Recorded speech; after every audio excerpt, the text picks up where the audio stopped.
Handloom saris అనగానే గుర్తుకొచ్చేవి Savitri handlooms. ఇప్పుడు జూబ్లీహిల్స్ లో గొప్ప ప్రారంభం. కానీ పెళ్ళైన దగ్గర నుంచి అంటే పెళ్లి కాకముందు కూడా మిమ్మల్ని చెన్నై తీసుకెళ్ళి మీ కష్టాల్లో పాలు పంచుకొని మిమ్మల్ని సపోర్ట్ చేస్తూ ఇంత ధైర్యం తీసుకొచ్చి ఒక మహిళ ఇండస్ట్రీలో కొంచెం తేడా వచ్చినా కానీ మొత్తం తిరగబడుతుంది జీవితం అంతా. అలాంటిది మీరు ఎలా బ్యాలెన్స్ చేసుకుంటూ వచ్చారో మీ జీవితాన్ని ఒకసారి చూస్తే అర్థమవుతుంది. గ్రేట్. అది ఎవరికి దక్కదా భాగ్యం. ఆడవాళ్ళని చాలామందిని చూసాం కదా మనం. మీ టైంలో చేసిన వాళ్ళని ఆర్థికంగా చితికిపోయారు, చివరి రోజుల్లో విడాకులు, 4-5 పెళ్ళిళ్ళు, పిల్లలు వదిలేసిపోవటం, ఎన్నెన్నో చూసాం. ఎందుకు ఆ కష్టం అప్పుడున్న లేడీ యాక్టర్స్ కంటే ఏం చెప్తారు జానకి గారు మీ మాటల్లో? ఎంతోమందిని చూసారు. ఏమీ లేదండి, నేను ఒకటే చెప్తాను, మనిషికి సహనం అనేది ఉండాలి మెయిన్. ఆ సహనం లేకపోతే ఎవరు ఏం చేయలేరు. ఆ సహనంలోనే మనం ఒక నెమ్మది ఇదిగా ఉంటే హ్యాపీగా గడిచిపోద్ది. వస్తాయి కష్టాలు అనేవి అందరికీ వస్తాయి. ఎవ్వరు నీ కొండ మించి ఊడిపడిన వాళ్ళు ఎవరు లేరు. అందరూ కష్టాలు పడిన వాళ్ళు, అందరి కష్టాలు ఉంటాయి. వాటిని తట్టుకొని ఇది నా ఇల్లు, నా సంసారం, నా పిల్లలు అని మనం నిలబడగలిగితే డెఫినెట్గా వాళ్ళు సక్సెస్ అవుతారు. దానికి ఉదాహరణ నేనేం చెప్పచ్చు. అవును, ఎందుకంటే డబ్బులు లేనప్పుడు బాధపడలేదు, ఉన్నప్పుడు సంతోషపడలేదు. నీకు 10 రూపాయలు వచ్చిందా, 10 రూపాయలు ఖర్చు పెట్టుకున్నాను. 20 రూపాయలు వస్తే 20 రూపాయలు ఖర్చు పెట్టుకున్నాను. అందువల్ల మనిషికి అనేది తృప్తి అనేది ఉండాలి ముందు. అయ్యో నాకు కోట్లు రాలేదని ఆలోచించలేదు. ఎప్పుడు ఆలోచన కూడా రాదు. నాకు ఆలోచన ఎక్కువ ఉండేది అప్పుడు పాత వాళ్ళకి. కొంచెం అంటే ఉన్నప్పుడు పెద్దగా అయిపోవాలి ఉండొచ్చు మరి. అలాంటి ఆలోచన కూడా ఎప్పుడు రాలేదు నాకు. ఆలోచించను నేను అలాగా.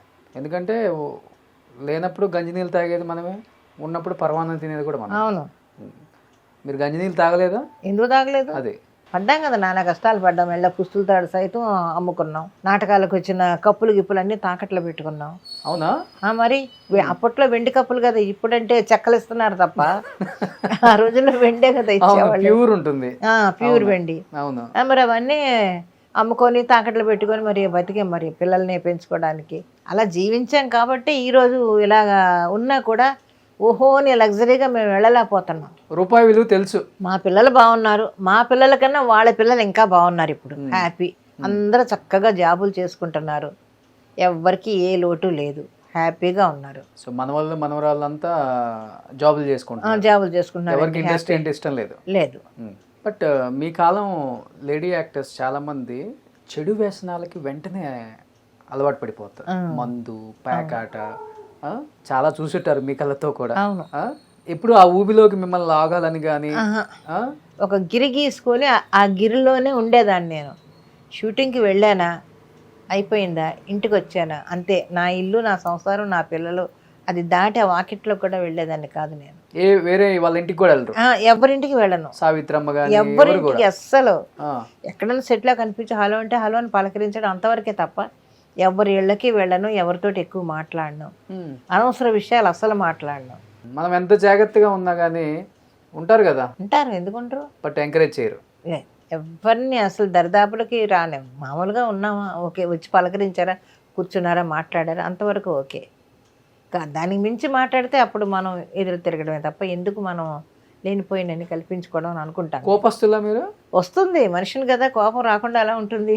చూస్తే అలా అనిపించట్లేదే? అనిపించదు. అది వచ్చిందంటే తారస్థాయికి వెళ్తుంది. అంటే మీ టైంలో పెద్ద యాక్టర్స్ని ఒకలాగా చూడటం, చిన్న యాక్టర్స్ని ఒకలాగా చూడటం, అంటే హాస్పిటాలిటీ కూడా.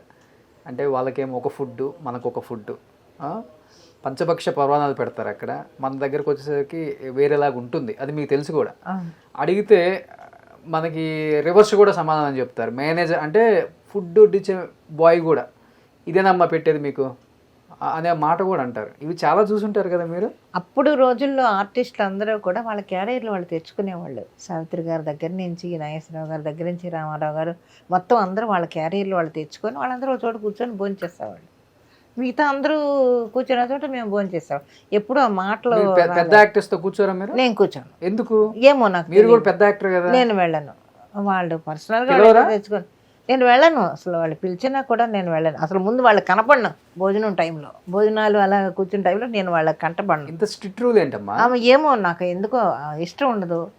వాళ్ళు ఏదో మాట్లాడుకుంటారు, జోకులు వేసుకుంటారు, ఎందుకు మనం అక్కడ అనేది నేను వెళ్ళను. నేను అమ్మో ఏమో చాలా తలపొగురు అనుకుంటారు కదా, అనుకోవడం అనుకున్న వాళ్ళు కూడా ఉంటారు కదా, ఏమో మరి అనుకున్నారేమో నాకు తెలియదు, కానీ ఎక్కువ మాట్లాడిన ఎవరితోటి. ఎక్కువ బుక్స్ చదువుకునేదాన్ని, కూర్చొని ఏదైనా పుస్తకాలు చదువుకుంటూ కూర్చునేదాన్ని, ఎవరన్నా పలకరిస్తే పలికేదాన్ని, అంతవరకే తప్ప ఎక్కువ వాళ్ళతో వెళ్ళి భోజనాలు చేయడం, వాళ్ళతో జోకులు వేయడం అవన్నీ చేయను నేను. సుమన్ టీవీలో మీ పర్సనల్ అండ్ బిజినెస్ ప్రమోషన్స్ కోసం కింది నెంబర్కి కాంటాక్ట్ చేయండి.